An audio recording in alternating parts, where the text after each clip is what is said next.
আসসালামু আলাইকুম। ঈদ মোবারক। আরেকটি নতুন ব্লগ নিয়ে মুন্নিস ডায়েরি থেকে আপনাদের সামনে হাজির হয়েছি। আশা করছি যে যেখান থেকে আমার ব্লগটি এখন পর্যন্ত দেখতেছেন সবাই সুস্থ ভালো আছেন এবং সবার ঈদ অনেক ভালো কেটেছে। আলহামদুলিল্লাহ, আমাদেরও ঈদ অনেক ভালো কেটেছে। এবারের ঈদটা আমার একটু অন্যরকম কেটেছে, তার কারণ আমি আমার বাবার বাড়িতে ঈদ করেছি আর আদ্রিতার বাবা ওর বাড়িতে ঈদ করেছে। তোর বাবার একটু মন খারাপ ছিল, মেয়ে দুটোকে ছাড়া ঈদ করেছে। যাই হোক, যেহেতু সুযোগ পেয়েছি আমি এই সুযোগটা হাতছাড়া করিনি। প্রথমত আমি চেয়েছিলাম আমি বাসায় ঈদ করব, কিন্তু আদ্রিতার যেহেতু মন খারাপ হয়ে যায় যার কারণে আমার বাবার বাড়িতে গিয়েছিলাম। তার কারণ গতবার ঈদে আপনারা আমার ব্লগে দেখেছেন, ঈদ করে আসার পর আমার মেয়ে দুটো অনেক অসুস্থ হয়ে গেছিল, যার কারণে ওর বাবা বলেছিল ঠিক আছে বাসায় একাই ঈদ করবা কেন, তোমাদের বাড়িতে যাও। এই তো আমার বাবার বাড়িতে আমি চলে এসেছি। এটা হচ্ছে আমাদের কোরবানি ঈদের গরু। আলহামদুলিল্লাহ, মহান আল্লাহ তাআলা সবার কোরবানি যেন কবুল করেন। আর এখানে কিছু বাচ্চা পাটিরা দেখতে পাচ্ছেন, এটা হচ্ছে আমার ভাস্তা ভাস্তিরা, ওরা আমার মেয়ের সাথে খেলাধুলা করতেছে। এটা ঈদের আগের দিনের ভিডিও। এই তো ওরা ওখানে খেলাধুলা করতেছে। আসলে যেটা ভয় করেছিলাম আমার বাচ্চা দুটোকে নিয়ে সেটাই হয়েছিল। ওখানে তো অনেক মজা করেছিলাম, মজা করে বাসায় আসার পর আবার ওরা দুজন অনেক অসুস্থ হয়ে গেছিল। যাই হোক, অসুস্থতা লেগেই থাকবে। তো এখানে ওরা খেলাধুলা করতে থাক। আমার পুষ্পুটা ঘুমাই গেছিল, তো আমি একটু বাইরে ঘোরাঘুরি করতেছিলাম। আর এটা হচ্ছে ঈদের দিন সকালের ভিডিও। তো সকালে উঠে আমি দেখি আমার বড় ভাবি সব কিছু অ্যারেঞ্জমেন্ট করেছে। যেহেতু বাবার বাসায় ঈদ করেছি, নো টেনশন, আমার কোনো কিছুই কাজ করা লাগেনি, শুধু আমার মেয়েটাকে একটু দেখাশোনা করা লাগছিল।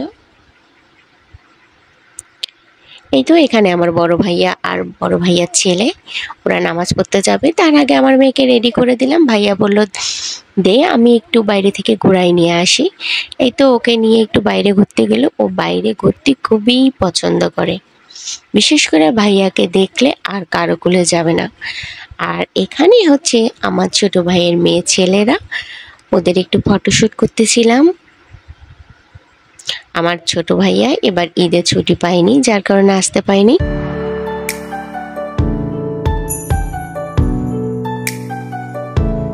বাচ্চাদেরকে নিয়ে ফটোশ্যুট করা কি যে ঝামেলা এটা সবাই জানে। এ রেডি হয়তো ও হয় না, ও রেডি হয়তো ও হয় না, এরকম করতে করতে তার মাঝেও কিছুটা ফটোশ্যুট করা হয়েছিল। এই তো আমার পুস্কুটাও চলে এসেছে।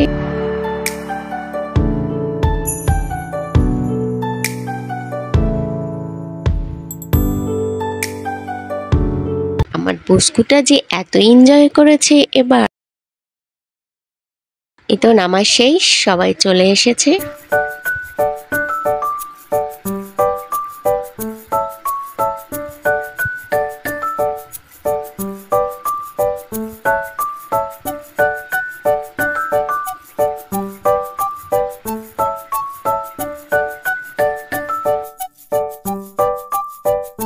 আলহামদুলিল্লাহ, কোরবানি আমাদের হয়ে গিয়েছে।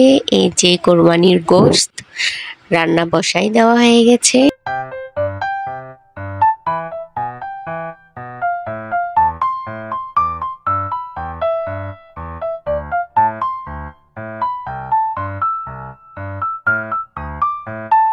আর এবারের ঈদের পরের দিন হঠাৎ করে আমার কাজিনের এঙ্গেজমেন্ট হয়ে গেছিল।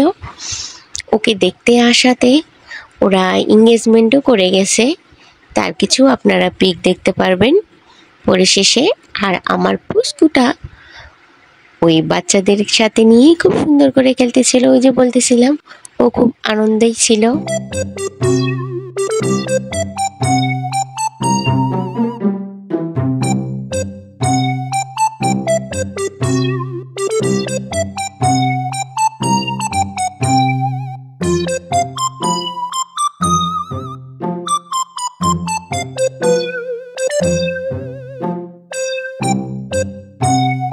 যারা এতক্ষণ পর্যন্ত আমার ভিডিওটি দেখলেন তাদেরকে অসংখ্য ধন্যবাদ, এবং ভিডিওটির মধ্যে যদি কিছু ভালো লেগে থাকে অবশ্যই একটি করে লাইক, কমেন্ট এবং শেয়ার করবেন।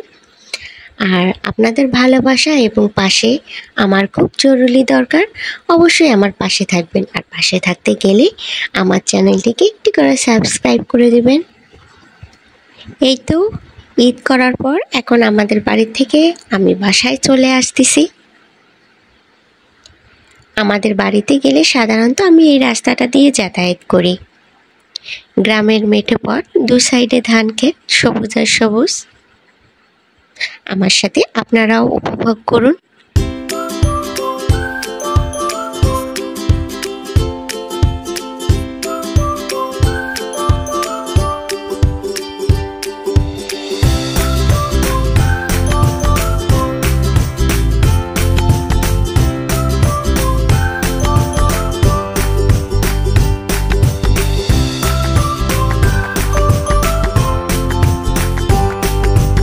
এই তো যেতে যেতে আমিও আপনাদের সাথে বিদায় নিয়ে নিচ্ছি। আবারও সবাইকে ঈদের শুভেচ্ছা, ঈদ মোবারক। সবাই ভালো থাকবেন, সুস্থ থাকবেন, নিরাপদে থাকবেন। আল্লাহ হাফেজ।